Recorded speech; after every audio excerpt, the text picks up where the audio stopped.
Please help me welcome to the stage Market Director of Calneva, Mr. Kyle Rice.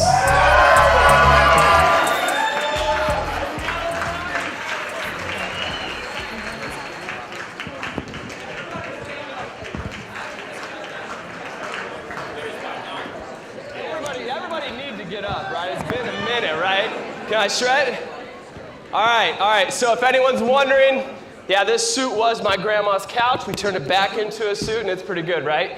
You guys like that? It's all good. Well, hey, thanks for having me. I appreciate you guys. Let's go ahead and have a seat. Good morning, everybody. All right. I think I'm on. Okay, so I'm here to talk to you about a couple things. Leading from the front, so those of you that may or may not know who I am, my name is Kyle Rice. I'm the market director in California, Nevada North. Right here.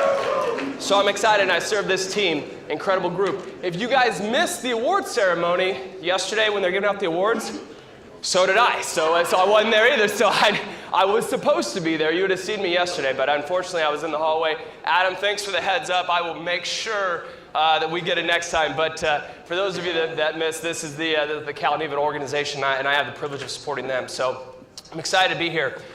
So I want to ask you a couple things. Many of us join this business and this organization for a couple of reasons. How many of you in the room, by show of hands, have joined this industry and this business because of the emotional, side of what we do? Whether you have, a friend, a family, a loved one, whether it's had an accident or an illness or cancer, or, a claimant. How many of us have joined, or been nominated, referred into this business because of the emotional side of this business? By show of hands. I need show of hands, everyone. By show of hands. Okay, a fair amount of people, right? So we're off to a good start because opposites attract. That was not me. Okay, that's not me at all. I started in the industry in 2009.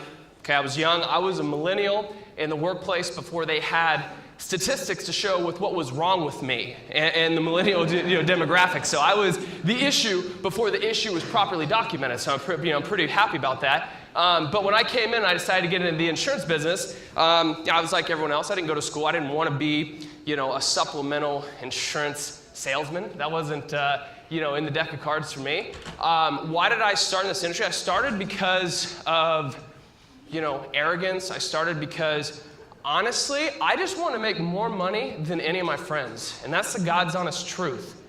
And I say that for a couple reasons because, again, when I went into the interview, they said, how much do you need to make? I said, 60 grand. Like, I'm going to be able to light up bar tabs all day long at 60 grand. Like, I lived in Nebraska. And 60 grand, I could do it. I could do it well, actually. So that's what I did. And that's what, that's what drove me. And they said, well, if you do, X, Y, and Z, you get to 100 grand. I said, well, shoot, I could probably double that and make that happen. So I was the guy that, had a little bit of a sales experience, came out, I wasn't, sharp or polished, but I was motivated, I was hungry, I was excited, and, when I came out, and so, naturally as I kind of move forward, right, let's talk about the first 6 months, right? So the story is that I come in, and I start crushing it, right?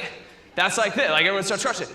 No, I didn't. My arrogance and my ego didn't allow that. And in fact, I was the exact opposite. I was the guy that came into an organization that said, yeah, I can do that. Like, you're in that interview and you're like, yeah, this guy or this gal is going to crush it. They've got all the attributes, sharp, say the right things. And then what happens? They fail miserably, right? That was me, right? And I don't blame that on anybody but me. I checked the mirror and it was me, right? I came out, went 2 months, 0, nothing, failure, loser. Honestly, that's what I was. I was a loser. I let down the organization. I had a big mouth. I talked a lot, said I could do it, but when it came time to implement the systems, I said the right things. I didn't do it. Never. Anyone had that associate on the team? Raise your hand. There's a lot of those associates out there, but we're afraid to tell that story, right? So here we go. Let's quickly get into my path and my career of how really what I think the first 6 months of my career really helped shape for me, not only my life, personally, professionally, but really my career in this industry. So as I get going, after I go the first 2 months, I truly, failure, right? I kind of got to go back, re-humble myself and say, okay, there's systems in place. There's things that work. right? Like I'm not the guy that pioneered worksite benefits. Like I'm not. Like at 23, I didn't pioneer anything other than a lot of bar tabs, right? That's what I was doing. And so as I went out, right, and I realized, I'm like, God, I gotta, check my ego, get back to what works, get back to the basics, the fundamentals. Like, I'm not a smart guy, so I don't need to overcomplicate this thing. I keep it very simple. And that's what I did. So I go back, and at that 2-month mark where I failed, but now, again, my ego is still kicking in because I'm like, listen, I've talked a lot. I can't even walk back in there and be like, yeah, I'm quitting. So now it's like, I'm all in. So I kind of go back, gather my thoughts, get ready to go. And thankfully, I thank God that honestly, at about that 3rd month, I did start winning, right? I had some wins. I started celebrating. I was really excited about that. And so I was so excited that honestly, so think of this. How many of us were in the industry in 2010? How many of us were in the business 2010? So let me ask you this question. What happens in 2010 in this business when someone starts crushing it, they're self-sufficient, they're sharp, they're savvy? I wasn't sharp or savvy. I didn't look good at all. I was not that, but I was crushing, right? I was winning. I was doing all the right things. What happened to that individual in 2010? If they had a whole bunch of sales, what happened? Promote, absolutely. Promote the guy. He's a beast. Like let him do his thing, right? That's what they did to me. I got promoted middle of the quarter, 2010, and it was good because again, systematically and fundamentally, like I was okay. Like I had to figure it out, and then I realized, man, I could start duplicating myself through others, and I could start growing this leadership team, and I could be something that honestly I never even dreamed that I could become, and like I could do a lot, and I realized that, and so started small, had a little team, started building, kept crushing it, and honestly, it was like a party, right? It was great. Like we were winning. The Monday morning meetings were fun. The prospecting events were great. Okay, everything was working good. And again, I grew up in the Midwest, and so my goal that year was that I was like, when I have enough money, I was like, I've never traveled outside the Midwest. I was going to take a trip to Boston, and that's what happened. 2010, went to Boston over Memorial Day. I went, and it was like the greatest guys trip of all time. It was fantastic. I went. We partied, had a great time. Guys, and again, I know it's kind of a joke, but it's not, it's real. Like, I paid every tab. I went from the guy that was, I was the life of the party. Like, that's what I did. And everything that I worked so hard for, I had a team of people back home that relied on me. I was their lighthouse at that point in time. I was, because I gave them a promise. I gave them my word that I would help them. Well, that thing kept going, and it was like May, and I enjoyed myself. And it was like the summer, and a lot of pool parties, 4th of July, and I kept the party going, and we just kept going, right? Everything just kept going. So then I kind of come back to reality. I realized it's into the summer, 2010, and what I realized and happened is that, all the things and all the systems and when I say all the things, all the basic, simple, fundamental things that I didn't need to get fancy on, stopped. I stopped doing them, right? It worked so well, I had so much momentum that I stopped doing the things that made, my team and my organization wildly successful at a young age. I stopped doing the fundamental pieces. So what happens? I come back to reality. Lost everything, right? You check the statement in the middle of the 3rd quarter, you're like, well, okay, this obviously has not been good, right? So I go back, whoops, sorry, can I go back? There we go, sorry guys. So I come back to reality, and again, I had lost everything, I failed miserably, I failed myself, but the thing that I think that really kind of shaped my career is I think about the people, and as a young leader, I tried to do everything possible to be I tried to be older than I appeared. I tried to act in a different way because I wanted to be the role model. I wanted to be the leader that those people needed and trusted to take this journey, right? And I let every single person down. They were gone. So as a leader, I did all the things that helped these people become successful, and then I lost all of it, right? I was mad at myself because I obviously struggled, but I just think of all the people that I abandoned and I let down, and that's what really changed it for me. Is that I just realized that was unfortunate because I had a responsibility to those people and I couldn't make it up to them, and I never can. I never will because I won't see them again, and that sucks. But that changed the way I viewed leadership, and it changed the way I conducted business, and that's kind of in a nutshell how I began my career, because now when I had to start back over again, it was like going back to square one, and it was tough. It was humbling, it was challenging, and it was harder the second time. When you build it up, and like we heard stats said, when you're winning, that's when you hammer the gas, right? No, I did the exact opposite, right? I did the exact opposite. How many of us in the room could agree, that there's been a component of our business that's worked so well, and then what do? We stop doing it. We get fancy. That's what happens, right? You get this arrogance about you, and this is just a fact, guys. Like I'm not here because I'm the new guy with Aflac. I'm not here to say that I'm a veteran with Aflac, but this is just a fact about reality. Is like when you get complacent and there's a sense of arrogance in your mind, you stop doing the fundamental things that you as a leader have an obligation to do to your team. Would you all agree? Is that fair to say? I believe that 100%. So here's the deal. I want to talk about the cycle of leadership. So I believe is that there's a cycle. There's a cycle of leadership that we go through. And it starts with hard work and humility, right?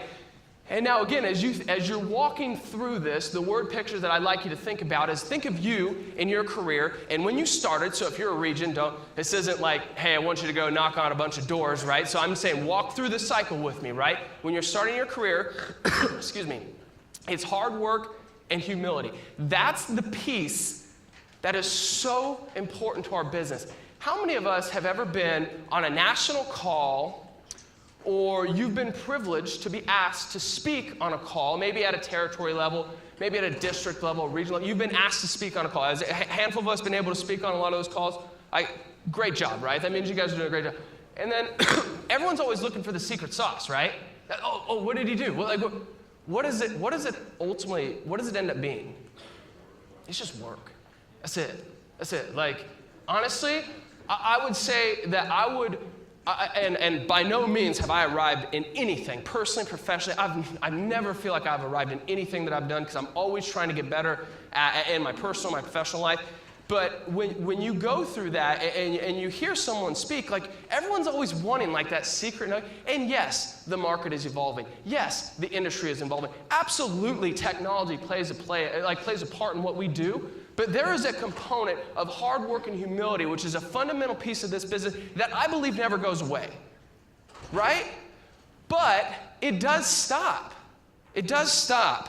And so here's what happens. So you go to hard work and humility, and what is the next step there?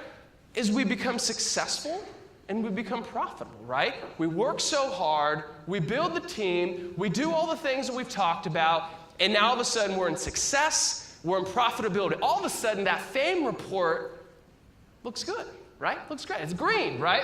And then we're winning, right? We're winning, and that's a good thing. And I commend you for that. That's what we want to do.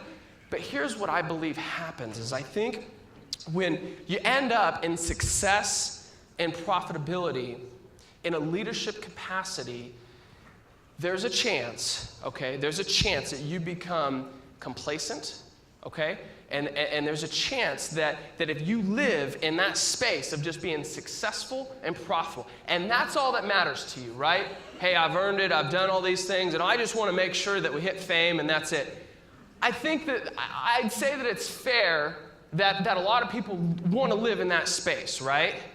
Well, I'm going to talk a little bit more in just a second on why I don't think that's the place that you want to live. And I'll tell you why in here in a second. So success and profitability will inevitably take us into arrogance and complacency. And arrogance and complacency will inevitably lead you to having blind spots in your organization. And that, I believe, is a fact. When I start to feel that I'm so good that I can go out of town and do all these things remotely and not care about the basic fundamentals of hard work, that's when I develop blind spots in my organization.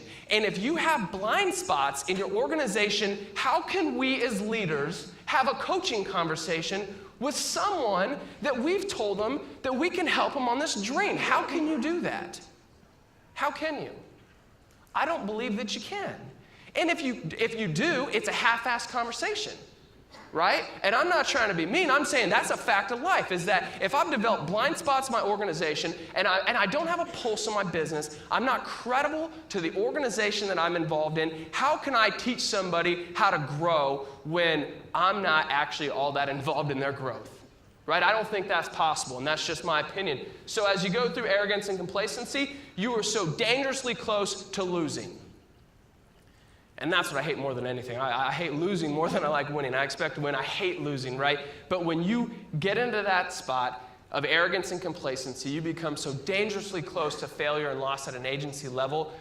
It's inevitable. And then, believe it or not, failure and loss is typically how we get back to hard work and humility, right? It's almost like, you got to go out and get punched in the face a bunch of times where you're like, God dang, I got to go back to work, right? I mean, that's what ends up happening. I've spoke on this a lot with my team. My team's probably laughing to talk about getting punched in the face all the time, but that's the truth. Like, you can't be a cultural leader in your organization if you're not credible to the people that you serve. Right? I don't stand here today and pretend, I'm not going to ever tell my team right here that I know everything about Aflac, because I'll never do that, because I got to get better and I know that I have to evolve. But I'll tell you, I understand leadership development. I understand that if I'm a cultural leader in my organization, and if you are a cultural leader in your organization, I'll bet on that. I will. I'll take hard work and humility over success and profitability all day long. All day long. And that's how I would live, okay? So as the cycle continues, right, it's a vicious cycle. So when you think about, and we'll talk about arrogance and complacency, so think about this. The industry's evolving, the market's evolving, everything that we do is evolving. So when you think about your strategy and how do I make sure that I don't develop blind spots in my organization, so here's a couple things that come to mind, right? 60% of our business nationwide comes through brokers, right? Right? We know that. That's a fact. Now, am I saying pendulum swing? We're all into brokers? No. But what I am saying as a leader, you must have a strategy inside your organization to make sure that you are evolving with the way the times that are evolving. Another statistic is 50% of the millennials are going to be in the workforce by 2020. We did our Insight conference, and a lot of veterans, guys, are thinking, well, if they're saying millennials are in the workplace by 2020, that means that you're just going to hire a bunch of young people. Has anyone heard that? That's not it. You are missing the deal if that's it, right? What it means is that if you're a cultural leader and you have a pulse on your organization, and we know as leaders that 50% of the workforce is going to be millennials, you bet your ass I've got to have a conversation with my veteran to know that they have got to change the way they communicate on an EDM, because the decision maker is probably what? A millennial. Oh, well, that's different. Yeah, it is different. It is different. But if I'm stuck in arrogance and complacency, and I won't go out and do the things that I need and lead from the front and be the cultural leader to my organization, how am I going to help someone do that? It's not going to happen. It's not going to happen. And you'll develop blind spots. And then when you develop those blind spots, you're inevitably dangerously close to failure and loss. Okay? And the cycle continues. So those are just a couple things I think about. How many of you have been in meetings? And this is probably the one that gets me more than anything in arrogance and complacency, is that how many of you have been in meetings where, the slides, and don't even use, my slides were great because my team made them and they did a great job, but say you take the slides, like say you took this presentation, you're like, man, he killed it. Like, I can't wait to give this to my team. They're going to love it. And you're in the meeting, and they're standing up there, and they're like, yep. They literally recorded what I said, or what some, Stash or, Cardone's speech, or whatever. Like, it doesn't matter whose presentation was, but they stole the slides. Good, that's what we do. But then they delivered this message, and it was just hollow. Have you ever been in one of those meetings where, like, the cultural leader that's supposed to be the one that's, like, getting you ready to go is delivering this message, and they're saying all the right things, and they're doing all the right things, and then when I click this last button, I'm going to make sure that my admin has got my recruiting set up, and then I'm going to go back to my office. Have you ever been in those meetings? Listen, that's a reality. That's a reality, okay? And I believe that. And again, I call it what it is. I wouldn't stand here today if I didn't believe that was the truth. And so It's not too late to fix that, but if you serve that role to your team, I ask you to check yourself in the mirror because you have a responsibility. And if you work so hard and your response is that, well, hey, I'm living the dream and I get to do this, you know what? Find someone else in your organization that you can quickly transition that business model over to because you're failing a lot of people in your organization, right? So think about that. I think that's when I think about hollow leadership, they might say the right things, they might have the right slides, but it's empty, right? And that's unfortunate. So what's the prescription, right? So what's the prescription? What are some of the takeaways you would get? Well, here's what I believe, is that I believe that most people, want to say, how do I live in success and profitability, right? That's probably where most people want to live. And I'm the exact opposite of that. That's not how I live my life. I don't live my life and my business and my career by my success and my profitability. I never have, I never will. It's not what I do. I don't believe that's the cultural leader that this organization needs and that our people need. I want to live my life in hard work and humility. I have said when I came into this organization is that I want to be a part of a team that is so fundamentally sound that when Adam does our CDIs, he says, God, you guys are boring. Like, you guys are just really good at the fundamentals. Like, I don't need anything fancy. I don't. I need hard work, humility. We need people that care about the leaders. We need people that care. They have a pulse on the business. They're involved in the community. We talk so much about the lighthouse, right? You should be and have an expectation to be that cultural leader inside your organization. You absolutely got to be in your community. If you're not, I would say there's probably a reason why you're not, right? Like, if you're not getting nominations, well, how's the culture? I don't need Tripp. I love Tripp, and I was on the phone with my. I don't need Tripp to give a presentation when I could just say, well, how is the culture, right? If the culture's down, we can tweak and we can focus on some things, but be that cultural leader that people are attracted to and they want to be a part of that. Because success will ultimately breed success. And if you live in the hard work and humility, component of this life cycle, I said it earlier, I would bet on that all day long. I'll take that. I'll take someone that works hard and cares about people over someone that just, has been there for a long time and made it, right? I believe that in my heart, and that's what I'll do. So I continue to work that. So that's my hard work and humility. So here's a couple things I think about, right? What are these 4 things that I put up on the slide right here? What is this? The 4 pillars, right? 4 pillars. Pretty simple.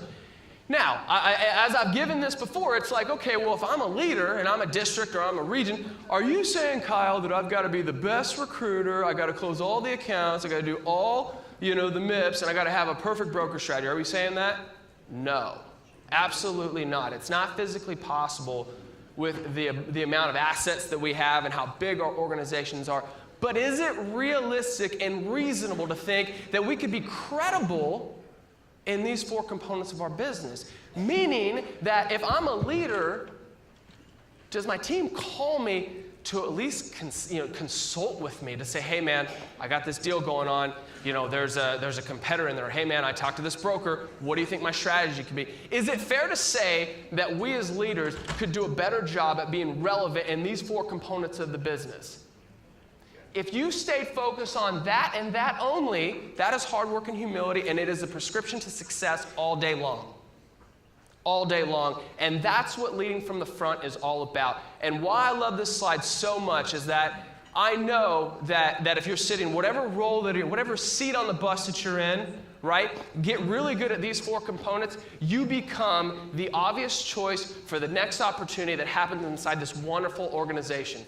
You become the person that doesn't have to seek someone at these events to find a new opportunity. You become the person that people reach out to, because opportunity will find you. When you handle this and you take care of this and you're credible, I highly doubt when the next market director position comes open, Adam's like, well, I don't know, he was too credible. He was really good in all those components, and he was a great cultural leader, and his people loved him. Nope, we'll pass. Go with the other guy. It's not going to happen, right? You'll be the cultural leader that becomes the obvious choice, and you don't have to go find it. It'll find you. And I believe that. So here we go, guys. As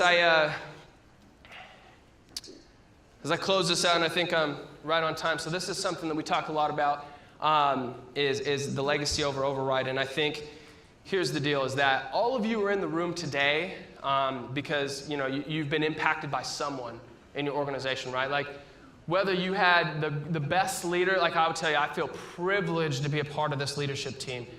Gosh, I mean, the last 8-9 years of my life sitting in these types of meetings, this is like a breath of fresh air. Like to think that the consistent messages and the leadership that's in this room is incredible, okay? It's absolutely incredible. So one, I thank everyone for being here and giving feedback and being a part of this meeting and allowing me to be up here. But here's the deal.